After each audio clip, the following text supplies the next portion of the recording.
फिर वही बात, अब मुखिया के पीछे पीछे घूमोगे? क्या तुम्हें और कोई काम नहीं बचा गांव में? घर गृहस्थी संभालनी है कि नहीं?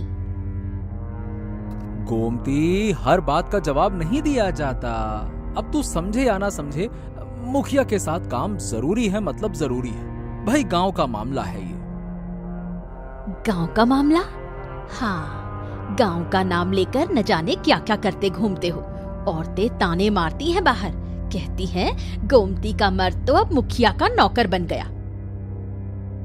लोग क्या कहते हैं वो मेरे कर्म तय नहीं करते हैं। बस तू इतना जान ले, मैं कुछ भी गलत नहीं कर रहा हूं, बस।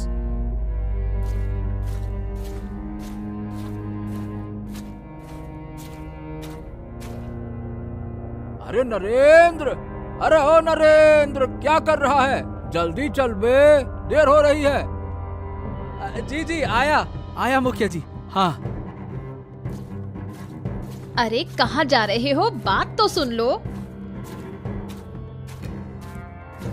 अबे अपनी पत्नी को जवाब दे दे, मेरे साथ भाग जा रहा है, बता दे। अरे छोड़िए ना मुखिया जी, उसका तो काम ही इतना है, दिन भर बकवास करती रहती है, बक बक बक। चलिए आप तो।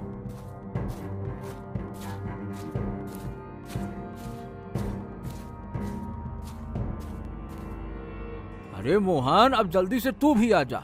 चल, अब तीनों मिलकर अपने काम पर लग जाते हैं। और नरेंद्र, तुम यही पेड़ के नीचे बैठो और देखना, किसी को भी इधर आने मत देना, ठीक है? हाँ हाँ ठीक है मुखिया जी, ठीक है।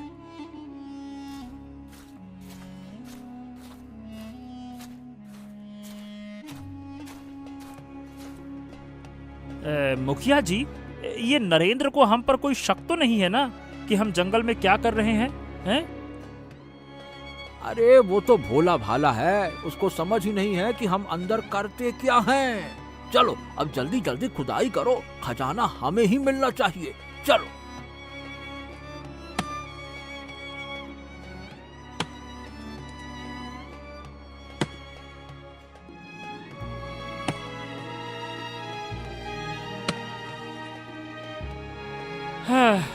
मुखिया जी, 1 घंटा हो गया, यहाँ तो कुछ ना मिला। लगता है और भीतर जाना पड़ेगा। तो चलो भैया, आगे बढ़ते हैं। खजाना छुपाया है तो यूं ही थोड़ी मिल जाएगा। चलो चलो चलो चलो।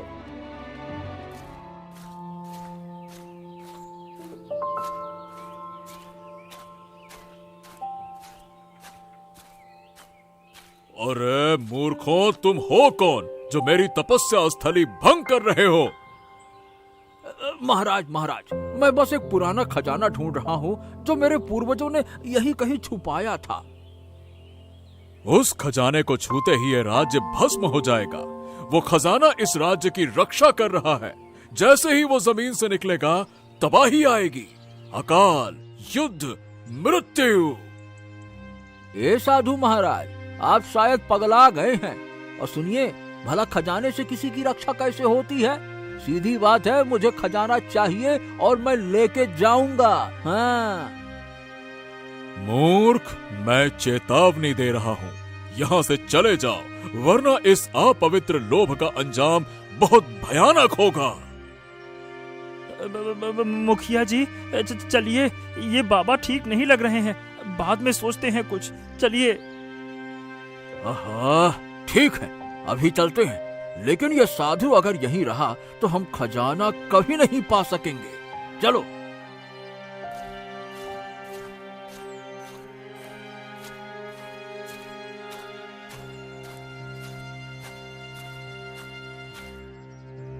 मुखिया जी, आप इतनी जल्दी लौट आए? अरे हाँ, आज बस ज्यादा कुछ नहीं हुआ तो लौट आए।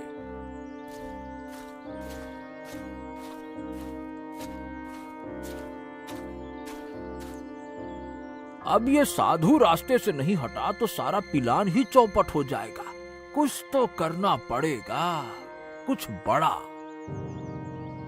ए मोहन, सुनो, एक काम करो, आज रात ना सारे खेत में आग लगा दो। ऐसा लगे जैसे कोई प्राकृतिक विपदा आ गई हो। लोग परेशान होंगे और तब हम अपना काम करेंगे, ठीक है?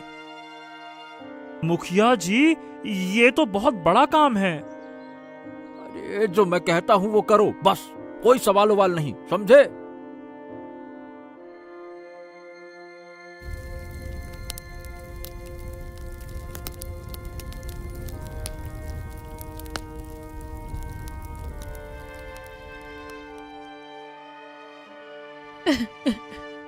हे भगवान, हमारे सारे खेत जल गए। अब हम क्या खाएंगे? ये सब कैसे हो गया? गोमती, ये कुछ ठीक नहीं हो रहा। मैं जंगल गया था, वहाँ एक साधु मिले थे, बहुत अलग थे। लंबे नाखून, सफेद दाढ़ी, लगता है वो कई 100 सालों से तपस्या कर रहे हैं। कहीं वही साधु तो नहीं जिनके बारे में बुजुर्ग कहा करते थे, वो जिनकी तपस्या से गांव की रक्षा होती थी?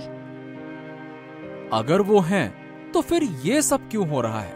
मतलब सब कुछ उल्टा।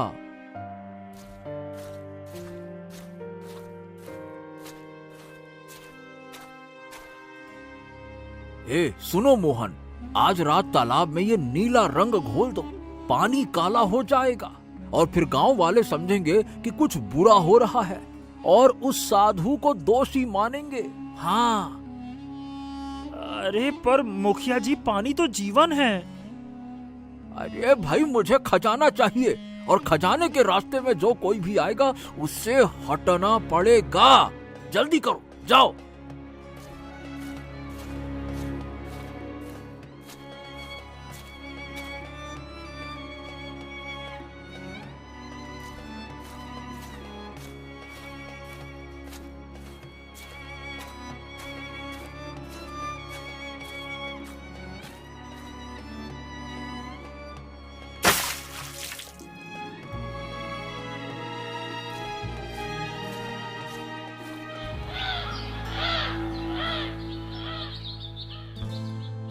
हे राम, अब ये पानी काला हो गया, कल फसल जली, अब ये क्या हो रहा है हमारे गांव में?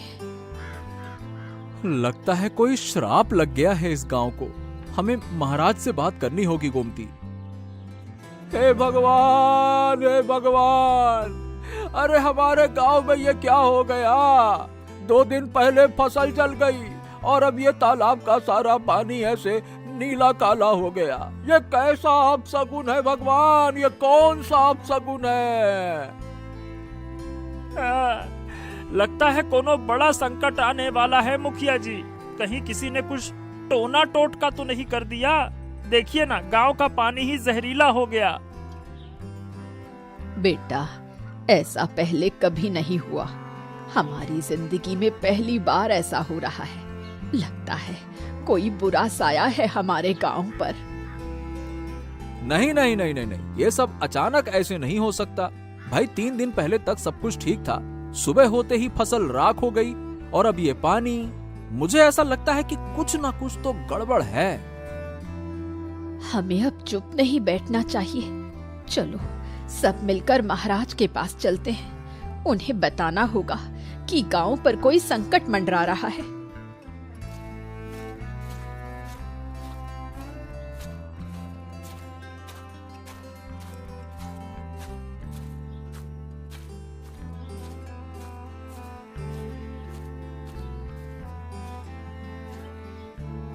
महाराज, कृपया करके हमारी बात सुनिए।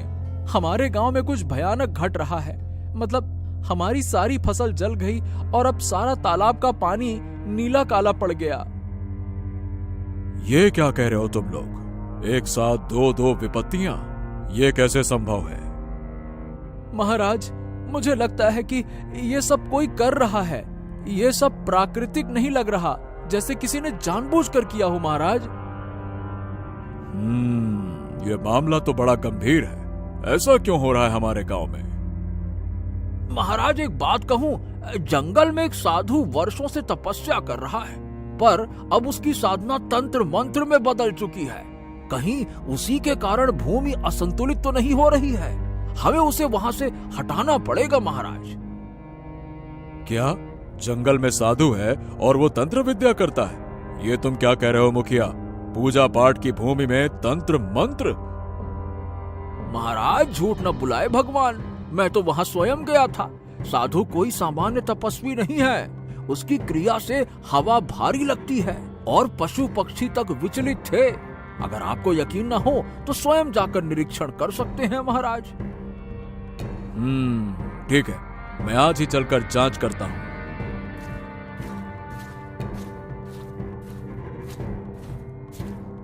हाँ, अच्छा हुआ मैंने मोहन से कहकर वहाँ आवश्यक सामग्री भी रखवा ही दी है।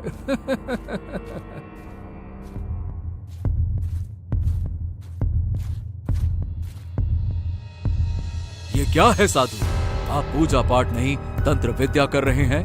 ये सब सामग्री कहां से आई? किसकी अनुमति से आई? राजन, मैं जो कर रहा हूं वो इस भूमि की रक्षा के लिए है।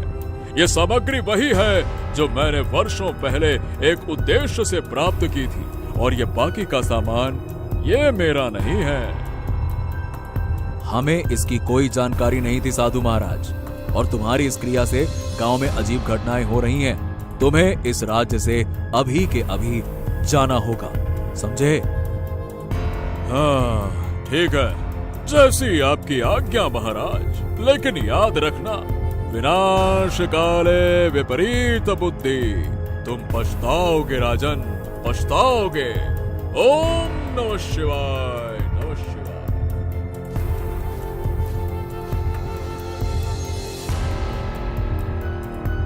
अरे जल्दी कर मोहन, जल्दी जल्दी खजाना निकाल, वरना कोई देख ना ले हमें। जल्दी कर।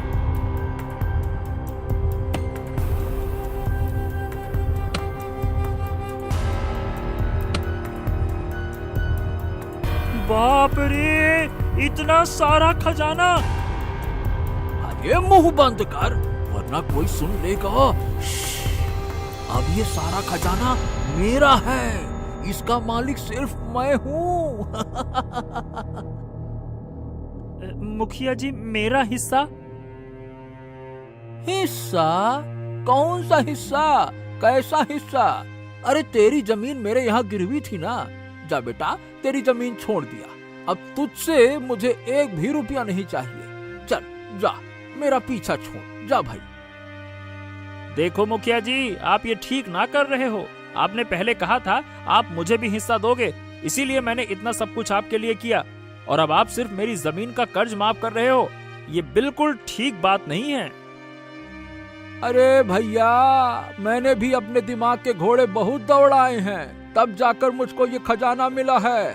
मैं तुम्हारी जमीन का कर्ज माफ किया, बस हो गया। अब जाओ यहाँ से, वरना फिर से जमीन पे कब्जा कर लूंगा और मुंह ताकते रह जाओगे, समझ गए? जाओ।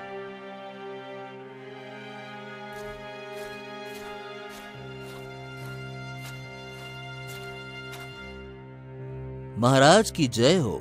महाराज, गांव की नदी पूरी तरह से सूख गई है और पिछले 7 दिनों से बादल एक बार भी नहीं बरसे। खेत सूखने लगे हैं महाराज। ये क्या?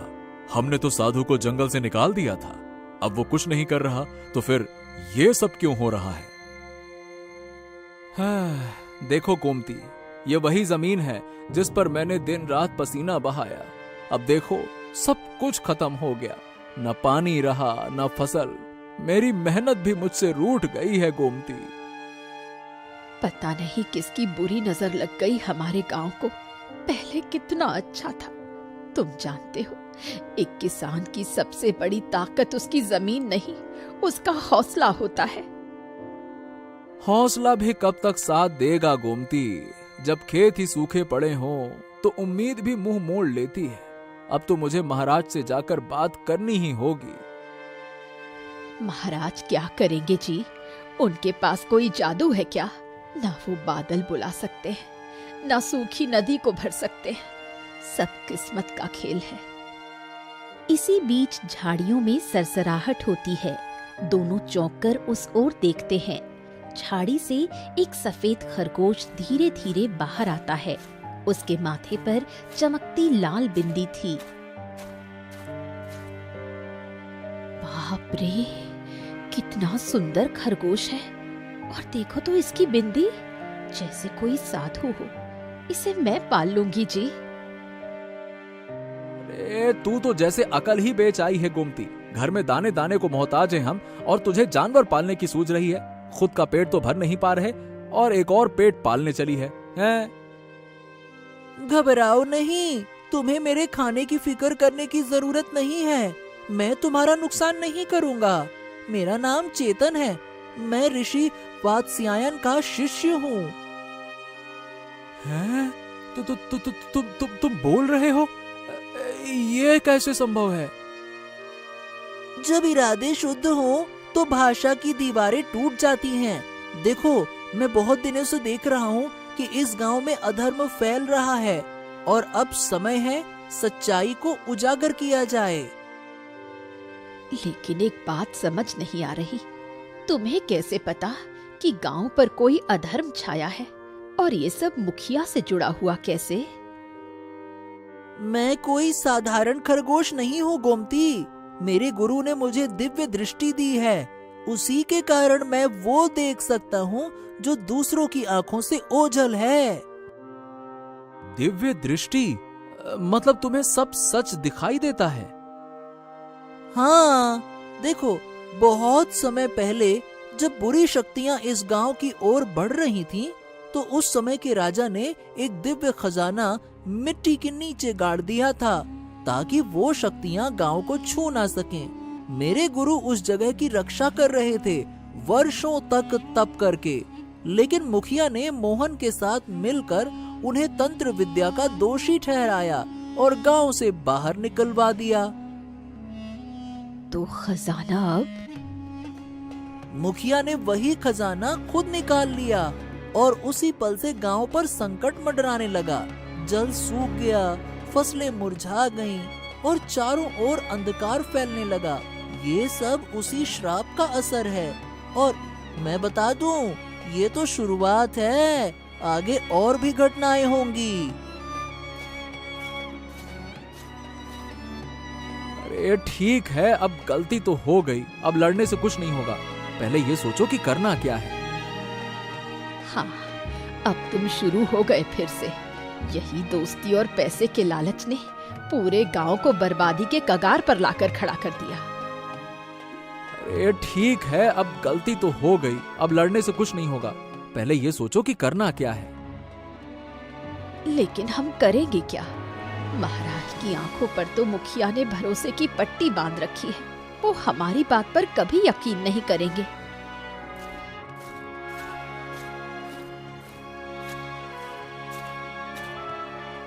अगर झूठ को जीतना है तो सच को चालाकी से सामने लाना होगा।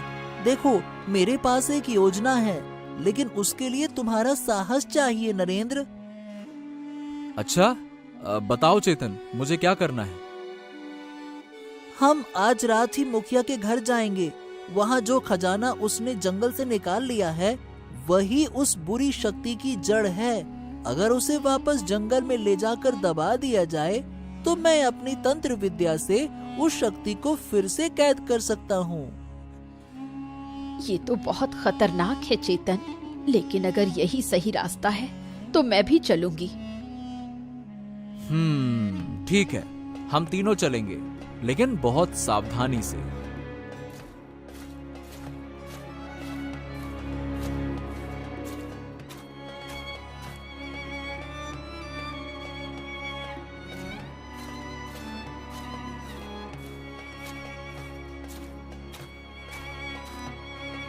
इतना बड़ा घर और हर कोना रहस्यमय।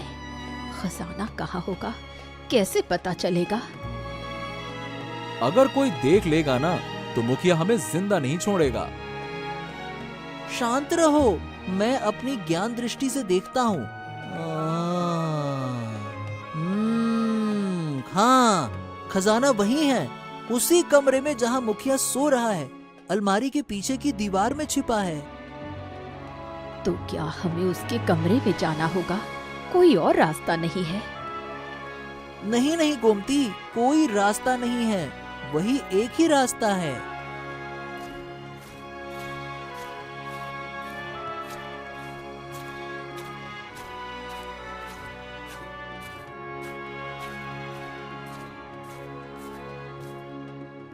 हाँ, खजाना मिल गया, ये वही है।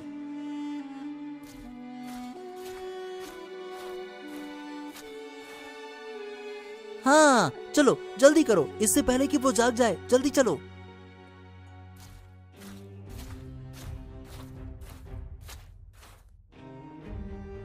क्या सच में आप ले आए खजाना? हाँ, ले आया। चेतन ने तो एकदम सही जगह बताई थी।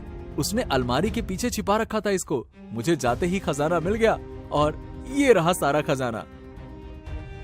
चलो जल्दी करो नरेंद्र, हमें इस खजाने को उसी जगह ले जाकर गाड़ना है, तभी ये काली शक्ति का प्रभाव गांव पर कम होगा। चलो। हाँ ठीक है चेतन, जल्दी करो, चलो।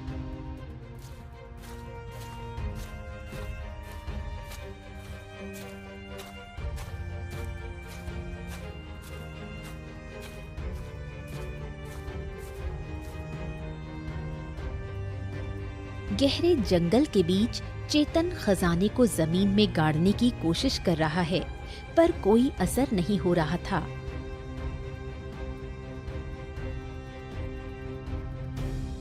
हाँ, अरे बाप रे, इतनी मेहनत के बाद भी ये खजाना क्यों नहीं गड़ रहा? क्या मेरी शक्ति कमजोर पड़ गई है? अचानक चेतन को चक्कर आता है और वो बेहोश हो जाता है। तभी हवा तेज चलने लगती है और एक प्रकाश में साधु प्रकट होते हैं। चेतन, तुमने आज ये सिद्ध कर दिया कि सच्चे मन और मेहनत से कोई भी राह तय की जा सकती है। मैंने तुम्हें अपने आश्रम से निकाला था, परंतु आज मैं अपनी भूल मानता हूँ। गुरुजी, मैंने खजाने को यहाँ गाड़ना चाहा, पर मेरी शक्ति से बाहर का काम है ये खजाना अब सिर्फ खजाना नहीं रहा चेतन, ये लालच, छल और शक्ति का केंद्र बन चुका है। अब इसे कोई साधारण शक्ति से नहीं बांधा जा सकता, पर मैं इसका उपाय जानता हूँ। ओम शिवाय स्वाहा। तामस को वश में कर, सत की रक्षा कर, स्वाहा। हाँ, अब जंगल मुक्त हो गया है। जल खजाने पर डालते ही एक तेज प्रकाश निकलता है और सारी नकारात्मक ऊर्जा खिंचकर नदी में समा जाती है। सूखी नदी बहने लगती है। हाँ, अब जंगल मुक्त हो गया है। महात्मा जी, आपका आशीर्वाद रहा तभी ये हम काम कर सके, लेकिन अभी एक काम बाकी है। क्या? गांव का मुखिया जिसने लोगों को डराया, उनकी मेहनत लूटी, उसे अब सजा मिलनी चाहिए। जब तक वो अपने अपराधों की सजा नहीं पाएगा, तब तक हमारी यात्रा अधूरी है। सच्चा योद्धा वही होता है जो अंत तक न्याय की लड़ाई लड़े। मैं तुम्हारे साथ हूँ। चलो जाओ, अब आखिरी परीक्षा बाकी है।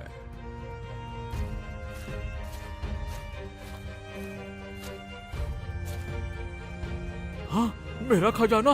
अरे कोई मेरा खजाना चुरा ले गया। अरे किसने लिया? अब मैं क्या करूं? कहाँ चला गया? तभी एक तेज हवा चलती है और सामने पेड़ के पीछे से खरगोश निकलता है। जिस जगह से तूने खजाना चुराया था, मैं उसी जगह लौटा आया हूँ, लेकिन इस बार वो खजाना तेरे लिए बर्बादी का द्वार बनेगा। अरे तू कौन है? बोलने वाला खरगोश? ये क्या माया है? मैं सपना तो नहीं देख रहा हूँ। मैं तेरे पापों का फल, तेरा लालच, तेरा धोखा, सबका हिसाब देने का वक्त आ गया है। चल मेरे साथ, महाराज के सामने तेरी सच्चाई उजागर होगी। चल। अरे मैं क्यों चलूं? तू कर क्या लेगा रे छोटा सा जानवर? मुझे धमकी दे रहा है। एक लत्ती मारूंगा ना तो गिल्ली डंडा की गिल्ली की तरह दूर उड़ता हुआ जाएगा। नालायक कहीं का। अगर तू नहीं चला तो मैं तुझे भी अपनी तरह खरगोश बना दूंगा। फिर तू सदा के लिए जंगल में मेरी कैद में रहेगा, समझ ले। अरे नहीं, मैं चलूंगा। ऐसा मत करो, मैं चलूंगा। मैं सब कुछ कबूल करूंगा। मुझे मुझे माफ कर दो। हाँ हाँ, माफ कर दो।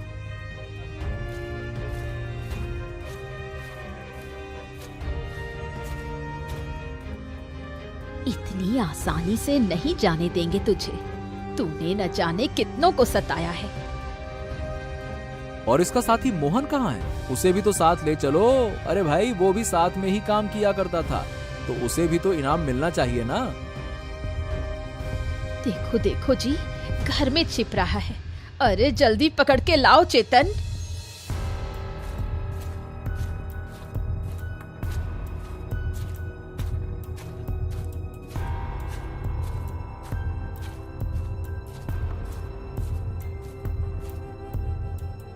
सुनिए राजा जी, इस आदमी ने आपको धोखे में रखा है। इसका उद्देश्य जंगल की रक्षा वक्षा नहीं, बल्कि उसकी दलाली थी। उसने ऋषि को हटवाकर जंगल को खाली करवाया ताकि वहां का खजाना बेच सके वो। ये तुम क्या कह रहे हो? क्या तुम्हारे पास इसका कोई प्रमाण है? ये रहे प्रमाण महाराज। मुखिया ने बाहर के व्यापारी से सौदा किया था। जंगल का खजाना बेचने का अनुबंध। ये सब कुछ उस दिन हुआ जिस दिन ऋषि महाराज को वहां से हटाया गया। मुखिया, तुमने धर्म और विश्वास का घोर अपमान किया, राज्य के साथ विश्वासघात किया। सैनिकों! महाराज मुझे माफ कर दीजिए। मैं लालच में आ गया था। मेरी गलती हो गई महाराज, मुझे माफ कर दीजिए, माफ कर दीजिए। राजद्रोह के अपराध में क्षमा नहीं होती। सैनिकों, इन्हें कैद में ले लो। जाओ। चेतन, तुम्हारा साहस और तुम्हारी बुद्धिमत्ता वाकई में प्रशंसनीय है। तुमने आज हमें सच्चाई से परिचित कराया। हम ऋषि वात्सायन से क्षमा मांगना चाहते हैं। मैं स्वयं अब जंगल जाकर उनसे क्षमा याचना करूंगा। फिर वही साधु दरबार में आते हैं।